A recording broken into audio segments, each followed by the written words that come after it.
भाजपा का बुलडोजर लगातार चल रहा है, लेकिन मुख्यमंत्री योगी जी उसकी स्टीयरिंग उनके हाथ में दे दी है। देखिए, बुलडोजर उनका अहंकार है और वो बुलडोजर हो सकता है कहीं और मुड़ जाए, किसी के घर के बजाय कोई मठ में भी मुड़ सकता है बुलडोजर। 94 करोड़ रुपया बैरिया से लेके सरिया तक बंधे का स्वीकार कर लिया था, लेकिन कुछ लोगों के, चंद लोगों के जो प्रदेश के मुखिया हैं, उनकी हठधर्मिता की वजह से पैसा रिलीज नहीं हुआ।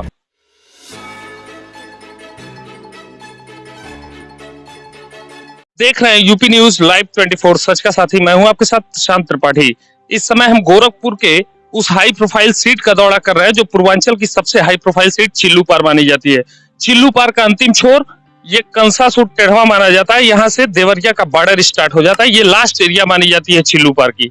चिल्लू पार के सबसे लास्ट एरिया से इस समय विनय शंकर तिवारी जी जो है लोकप्रिय विधायक भी रहे, यहाँ से सपा के उम्मीदवार भी है, वो अपने क्षेत्र का भ्रमण कर रहे हैं। हम जानेंगे कि किन मुद्दों पे वो जनता के बीच जा रहे हैं, किन मुद्दों पे जनता के बीच जा रहे हैं और क्षेत्र की जनता के लिए आने वाले समय में क्या करना चाहेंगे। विनय जी, आपका स्वागत है। धन्यवाद। किन मुद्दों पे आप चुनाव लड़ रहे हैं? देखिए, चिल्लू पार में एक मुद्दा है विकास का मुद्दा, और जहां हम खड़े हैं ये बाढ़ पीड़ित इलाका है, बाढ़ ग्रस्त क्षेत्र है, और इस क्षेत्र को बाढ़ से निजात चाहिए सबसे पहली बात। क्योंकि जब बाढ़ का मौसम होता है, जब नदियां अपने उफान पे होती हैं, तो जन और धन दोनों की हानि होती है। अभी इस साल ही जगदीशपुर गांव अपने अस्तित्व को समाप्त हो गया, बगहा की कटान हुई है। तो हमारा पिछले इसमें भी प्रयास था और सरकार ने 94 करोड़ रुपया बैरिया से लेके सरिया तक बंधे का स्वीकार कर लिया था, लेकिन कुछ लोगों के, चंद लोगों के जो प्रदेश के मुखिया हैं, उनकी हठधर्मिता की वजह से पैसा रिलीज नहीं हुआ, जिससे वो बंधा नहीं बन पाया। अगर वो बंधा बन गया होता तो जगदीशपुर गांव बच गया होता, इधर के लोगों को बाढ़ की समस्या से निजात मिलता। तो सबसे पहले इस क्षेत्र के लिए बाढ़ को रोकने का प्रयास होगा कि बाढ़ रुके, इसके लिए काम होगा। कल 80 ब्राह्मण संगठन समाजवादी पार्टी को समर्थन दिए हैं, वो कौन कौन से संगठन है और कहाँ कहाँ एक्टिव? अब देखिए, 80 का नाम लेना तो हमारे लिए थोड़ा मुश्किल हो जाएगा, उसके लिए तो लिस्ट है। वो गाजियाबाद से लेके कुशीनगर तक के संगठन है।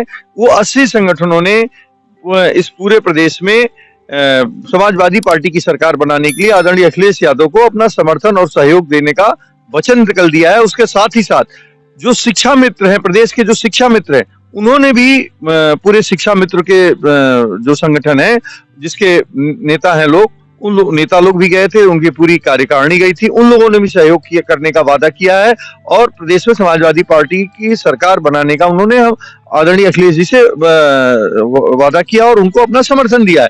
इसी तरह से अनुदेशक जो हैं, अनुदेशकों ने भी कल हम साथ में गए थे, तो अनुदेशक लोगों ने भी प्रदेश में समाजवादी पार्टी की सरकार बनाने के लिए अखिलेश यादव जी को समर्थन देने का कल वादा किया है और उन्होंने ये निश्चय किया है कि आने वाले समय में समाजवादी पार्टी की सरकार बनाई जाए।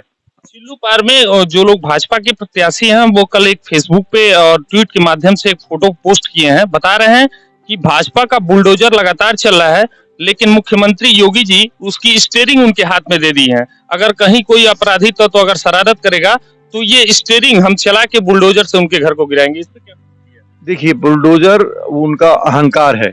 10 तारीख के बाद जनता उनके अहंकार का जवाब देगी और वो बुलडोजर हो सकता है कहीं और मुड़ जाए, किसी के घर के बजाय कोई मठ में भी मुड़ सकता है बुलडोजर। 10 तारीख का इंतजार करिए। 10 तारीख को जब प्रदेश की जनता उनको, आदरणीय समाजवादी पार्टी के राष्ट्रीय अध्यक्ष अखिलेश यादव जी को अपना समर्थन देने जा रही है और समाजवादी पार्टी की जब सरकार बन जाएगी तो अहंकार की नहीं, समाजवादी पार्टी की सरकार होगी और सबका विकास होगा और हर तरह के लोगों की बात होगी और न्यायालय की बातों को प्राथमिकता दिया जाएगा।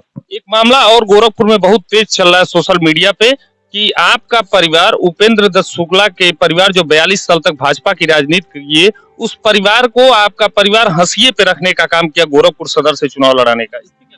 नहीं, हाशिए पे कैसे? हम दूसरे दल में हैं, वो दूसरे दल में है, तो जिस दल में कोई रहे, देखिए दलीय व्यवस्था ना, लोकतंत्र में क्या दलीय व्यवस्था है, तो जिस दल में जो रहेगा, तो आप बताइए कि वो भारतीय जनता पार्टी में थे, भारतीय जनता पार्टी ने उनको, जबकि वो उनके क्षेत्रीय अध्यक्ष थे, उनके मृत्यु पे अपना ही संवेदना प्रकट करना भी प्रदेश के मुखिया ने उचित नहीं समझा, ये उनका अपमान है या सम्मान है।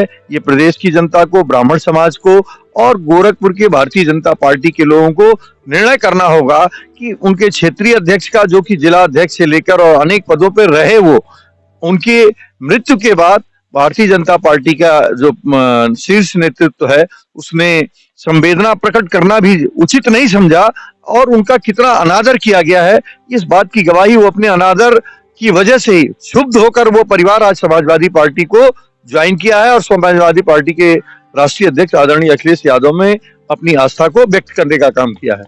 ये थे विनय शंकर तिवारी जी, जो साफ स्पष्ट शब्दों में बता रहे हैं कि उत्तर प्रदेश में 22 में बाइसिकल चलेगा, निश्चित तौर पे चलेगा। उनका ये मानना है। क्षेत्र की जनता लगातार उनके साथ चल रही है। मैं कैमरा पर्सन से चाहूंगा कि चारों तरफ से खबर को कवरेज करके दिखाएं कितनी भीड़ है जनता से।